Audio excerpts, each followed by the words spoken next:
Hi, my name is Annie Roberts. I'm the instructional coach here at Lloyd Memorial High School.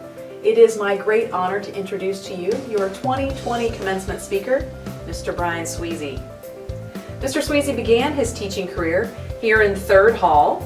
This was his classroom, across the hall from Miss Jump at that time in what is now the preschool.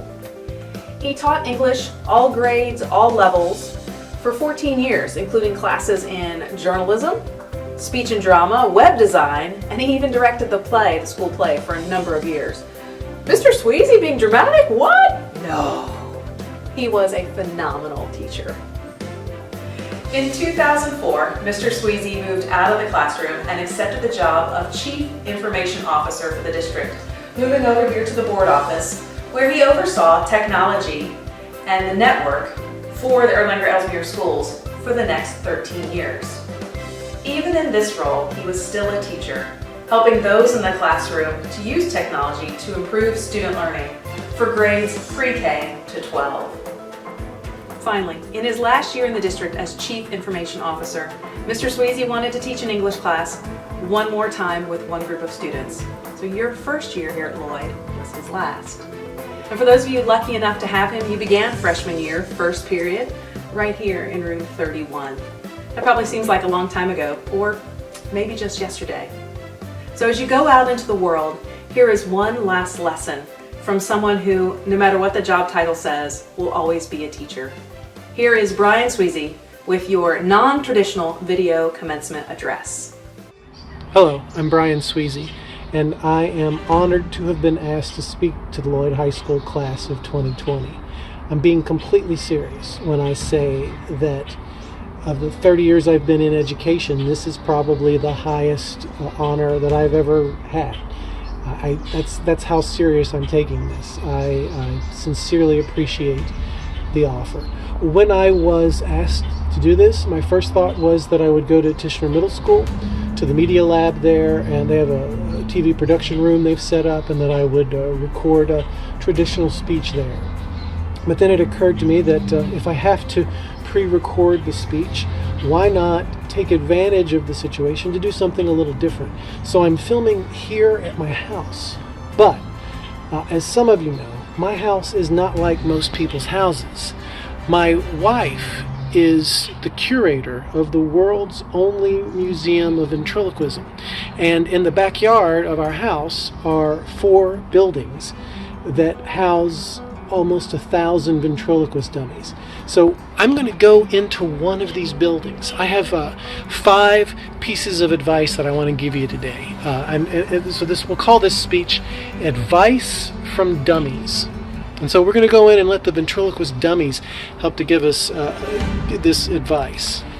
If you've never been in Van Haven before, it can be a little intimidating to have so many faces looking at you. So the first thing I'll do is I'll just give you a moment to kind of look around and see what the place looks like.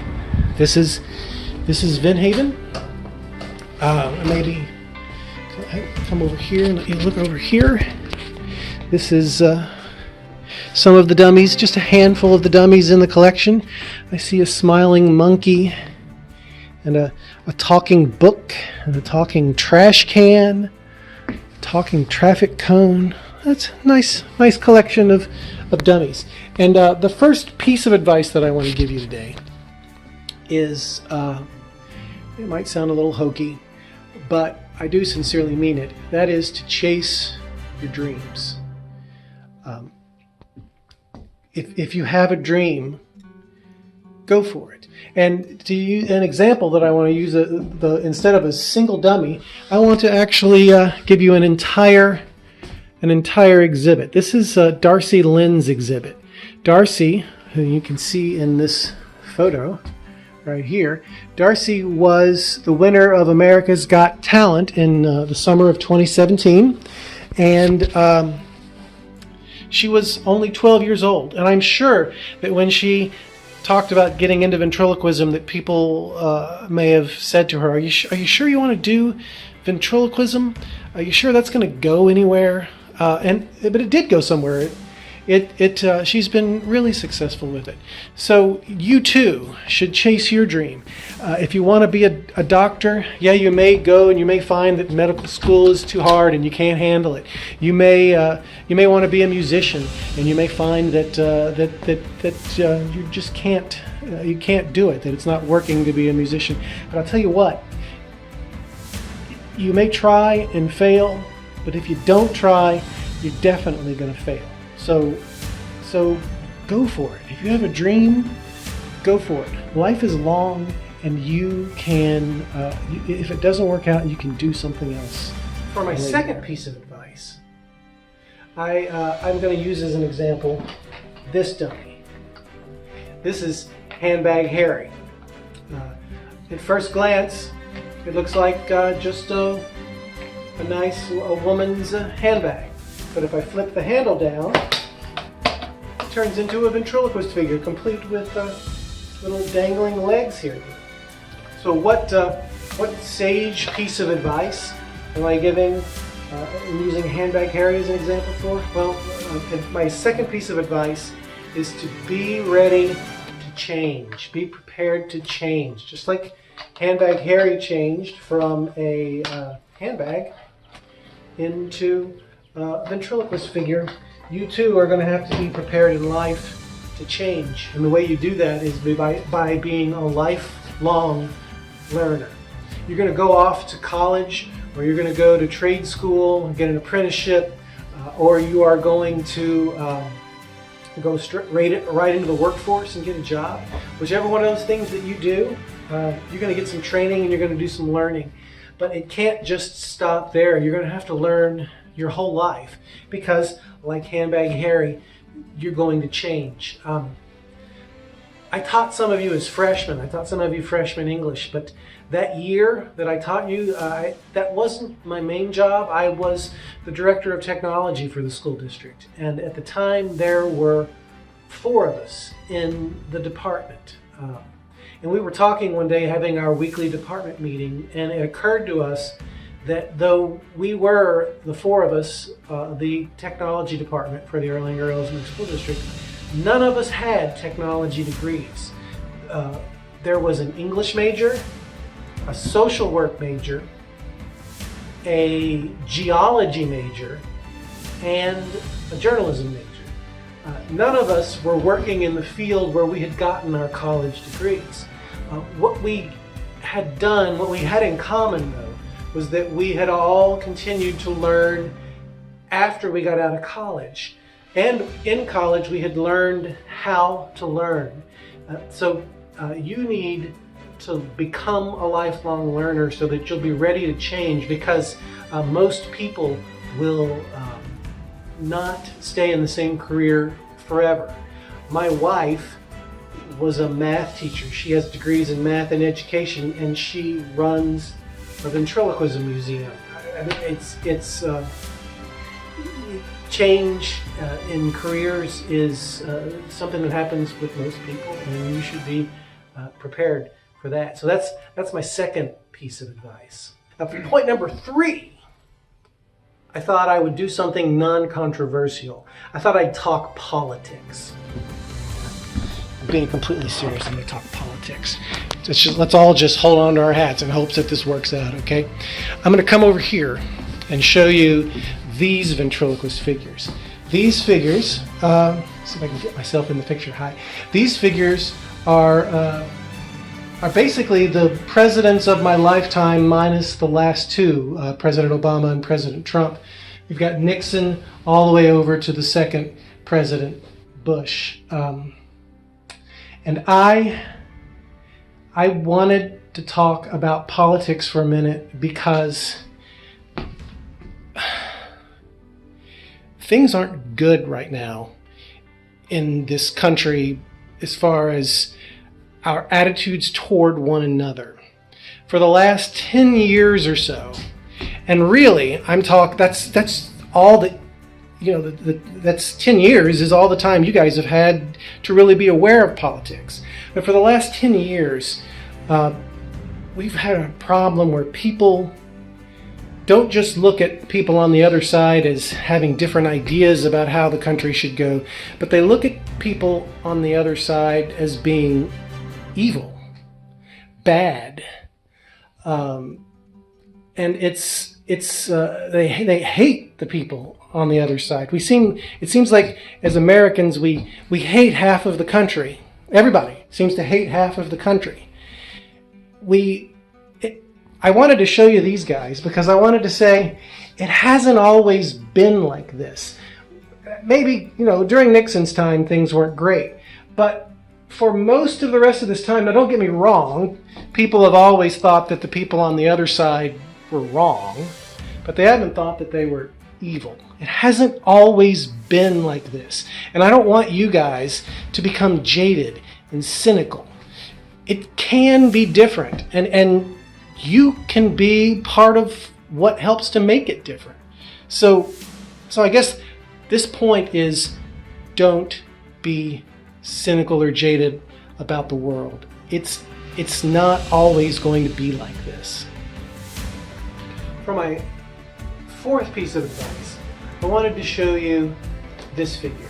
This is Cecil Wigglenose, and Cecil's a pretty cool figure.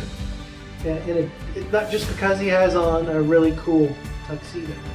Cecil is cool because he can do so many different things. He can stick his tongue out. He can wiggle his ears. He can sniff with his nose. He can cross his eyes. He can blink. He can move his eyes left and right, and he can do all kinds of things. But my favorite thing that he can do only happens if someone frightens him. So I need somebody out there watching this video to say boo. And it's a pre-recorded video, so I need you to say it really loud. Oh, there it is. We heard you that time. I heard somebody out there shout it. He has what we call a fright wig. He can become afraid. And why am I showing you a dummy that can become afraid? Because it's cute, but also because I wanted to say this, that it's okay if you are afraid right now a little bit. You may not want to admit it, but everybody who graduates high school is afraid. You're making one of the largest changes to your life that you're ever going to make. In a normal year, it's scary to graduate high school and go on to whatever it is you're going to do next. In 2020, with the world as weird as it is right now, it's even scarier. It's okay if you're afraid. I guarantee you that in the next 12 years, in the next 12 months, that you are going to find yourself stressed out and anxious and overwhelmed, and 4 words are going to come into your head. I can't do this. And when those 4 words, quit looking at me. Quit. Look over that way. Yeah. When the 4 words come into your head, you'll be afraid and you'll want to quit. And I'm telling you that what you need to do is push through that and do it anyway. I heard a podcast the other day, and somebody brought up an idea that I'd never heard of before. That there's a huge difference usually between pretending to be something and actually being something. I mean, you want a real surgeon to operate on you and not someone pretending to be a surgeon. But one place where it doesn't matter is in having courage or pretending to have courage. They're the same thing. They're the same thing, because courage isn't doing something and not being afraid. Courage is being afraid and doing something anyway. So my advice, my encouragement here is that in the next 12 months, when that moment comes and you think to yourself, I can't do this, you can do it. Remember that everybody around you is feeling exactly the same way. Maybe not at exactly the same moment you are, but they're all feeling exactly the same way as you. And it's okay to be afraid, feel that feeling, and then push through it and do it anyway. It's what will separate a successful person from an unsuccessful person. So that's my fourth piece of advice. This is Professor IQ. And I wanted to end by showing him, because like you, he's got his mortarboard and he has his fancy gown on, and he's all dressed up and ready to go to graduation with no graduation to go to. I'm really sorry that this year has happened the way it's happened. No one could have predicted it. I guarantee you there is nobody who on December 31st of last year was asked, how do you think things are going to go in 2020? That is walking around this May going, nailed it. I nailed it. This is exactly what I said was going to happen. That isn't the case. No one predicted this. The future, though, what you have learned really well, I think, is an important point, that the future is always uncertain. The only thing that is certain is right now. And so, though you want to think about the future and you want to pay attention to the other four pieces of advice that I gave you, you also want to know that the only thing that really matters is now.